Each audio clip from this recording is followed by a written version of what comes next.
Au 99.5, excuse-moi, à 18h ce soir, tu reçois Jean-Pascal. Et Pauline Marois. Et Pauline Marois, qui va parler de sa lutte à l'itinérance. Jean-Pascal va parler de son prochain combat, qui est son dernier combat.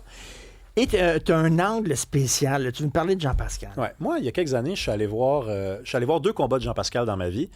Je suis allé voir le combat Jean-Pascal-Luchan Boutet. Il y a quelques années, c'était les 2 boxeurs québécois, numéro 1. Puis on disait que c'est qui le numéro 1? Les 2 sont numéro 1, ça se peut pas. Ils s'affrontent. Un peu tard, à mon avis, dans leur carrière respective. Et je m'en vais là. Et je me rappelle, dans la foule, la grande majorité des gens étaient pour Luchan Boutet.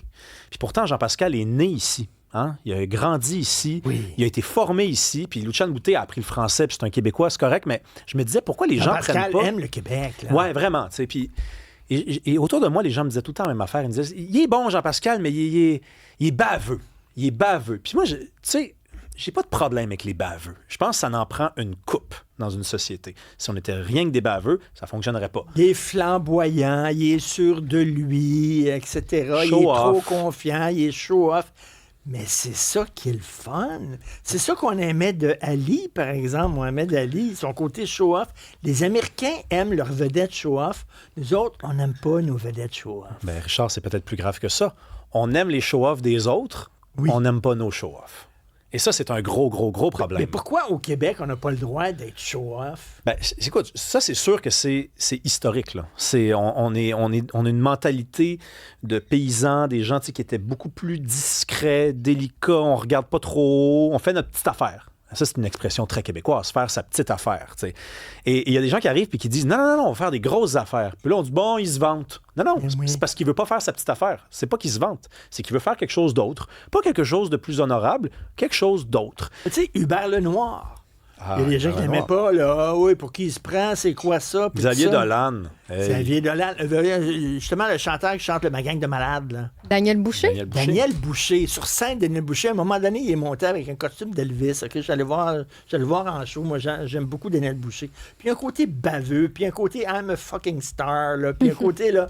Tu sais, puis j'adore ça chez lui. Puis il y a des gens qui sont pas capables. Ah non. J'ai parlé à Daniel Boucher hier. Oui. C'est drôle, ouais. Il s'en vient à Montréal, on va prendre une bière ensemble. Mais tu sais, regarde, j'ai été voir ce premier combat-là, que Jean-Pascal a gagné. Et Jean-Pascal boxait avec Luchan Boutet en regardant la foule. Parce que normalement, tu te mets face à ton adversaire et il donnait des coups de poing comme ça, puis il regardait la foule. Puis là, les gens, ils disaient bon, il show off. Non, il fait un show. C'est un show. C'est écrit spectacle sur ton billet. T'es venu voir un spectacle.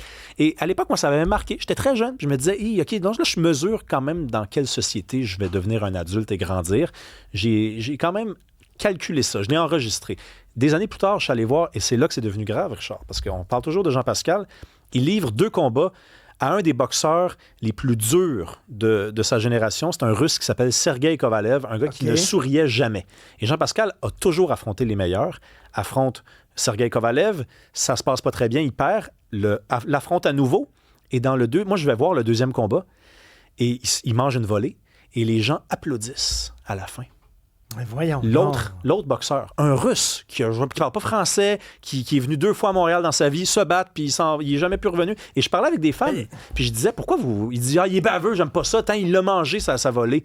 Je dis, c'est incroyable. Magie Rose, Diane Dufresne fait un gros show au Stade olympique.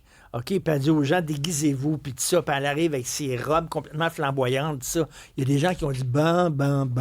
Le Stade olympique, pour qui elle se prend, elle? Elle a dû quasiment s'excuser d'avoir voulu faire un Christy de gros show au Stade olympique. Christy, qu'on est né pour un petit pain, des fois. Il faut être humble. Faut pas, tu sais... Mais Richard, c'est fatigant, ça.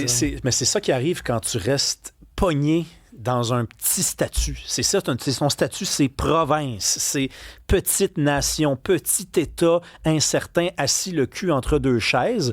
Fait qu'à un moment donné, c'est ça. Mais quand tu te prouves que tu es bon, après, ça devient le standard. Hein? Le jour où on va se prouver vraiment qu'on est bon, là, on sera plus capable de faire ça parce qu'on va être comme les autres. Là, on est gêné. On a des artistes qui disent « Je veux faire le Stade olympique. » Pour qui il se prend? Il se prend-tu pour Metallica? Hein? Ben oui, peut-être. Peut-être. Puis c'est pas une bonne affaire, ça. Ça ne tente pas, toi, d'avoir un Metallica québécois? Pour qui se prennent en jeune de poitrine, là, on les comprend même pas. Toute l'affaire, là. C'est quoi cette affaire-là? On t'écoute au 99.5 à 18h. Salut,